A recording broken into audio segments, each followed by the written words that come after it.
Assalamualaikum semua. Apa khabar?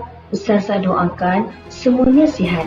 Bersama Ustazah Helis dalam Pendidikan Islam tahun 5. Hari ini kita akan belajar jenis-jenis dosa. Murid-murid boleh rujuk buku teks muka surat 106 hingga 110. Jom kita belajar bersama-sama. Objektif dan kriteria kejayaan. Menyatakan pengertian dosa, menyebut dalil nakli dan ertinya, menjelaskan contoh-contoh dosa, menyatakan balasan di atas perbuatan dosa, menerangkan cara menghapuskan dosa, dan menganalisis faedah menjauhi dosa. Murid-murid, kita akan lihat pengertian dosa kecil. Dosa kecil ialah perbuatan yang melanggar hukum syarak yang tidak ditentukan oleh Allah hukumannya di dunia atau di akhirat. Seterusnya kita lihat apakah pengertian dosa besar. Dosa besar ialah perbuatan yang melanggar hukum syarak yang telah ditentukan oleh Allah SWT hukumannya di dunia atau di akhirat. Murid-murid, mari kita bersama-sama membaca dalil nakli dan ertinya. A'udzubillahi minasyaitonirrajim. In tajtanibu kaba'ira ma tunhauna anhu nukaffir ankum sayyi'atikum wa nudkhilkum mudkhalan karima. Sadaqallahul azim. Maksudnya, jika kamu menjauhkan dosa-dosa besar yang dilarang kamu melakukannya, kami akan ampunkan kesalahan-kesalahan iaitu dosa kecil kamu, dan kami akan masukkan kamu ke tempat yang mulia iaitu syurga. Surah An-Nisa ayat 31. Lah murid-murid, contoh-contoh dosa kecil. Pertama, menconteng meja dan dinding. Kedua, bercakap perkara yang sia-sia. Ketiga, membazir makanan. Keempat, melihat perkara-perkara yang haram. Kelima, membuang sampah merata-rata.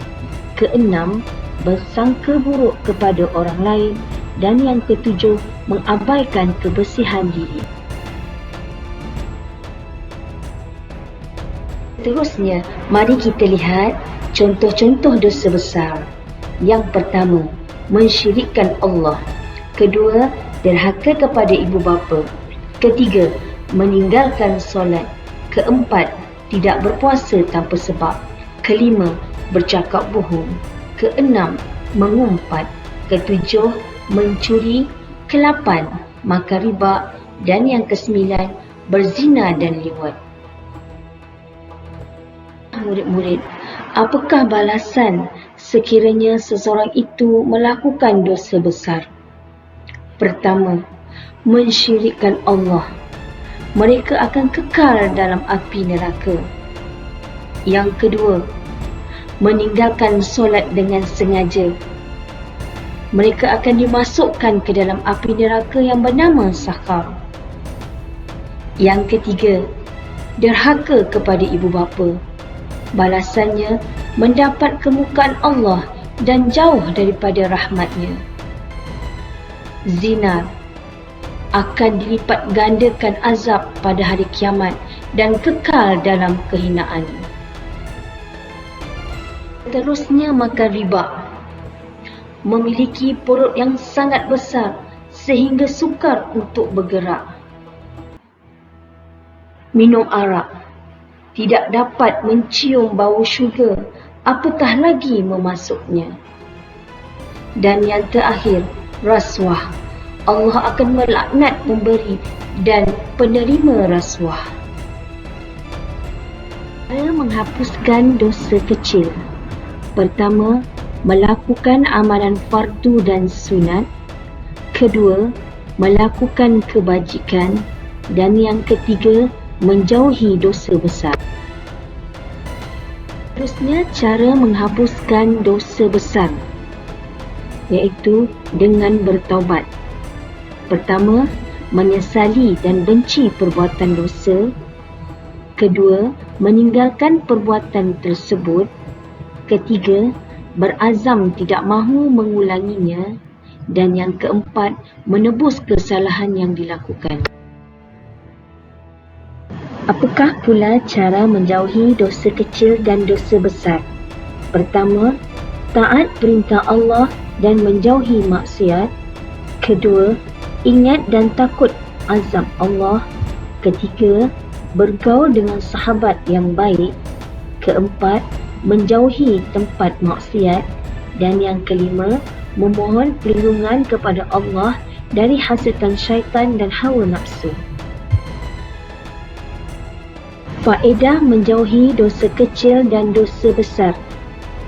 Hati selalu tenang, beroleh syurga dan dijauhi dari neraka, mendapat rahmat dan berkat, memperoleh kehidupan yang baik.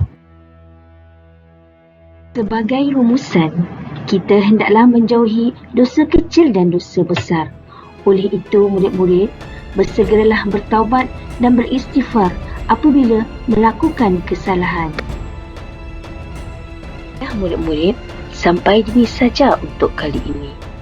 Semoga apa yang disampaikan akan memberi manfaat kepada kita semua. Semoga berjumpa lagi. Assalamualaikum.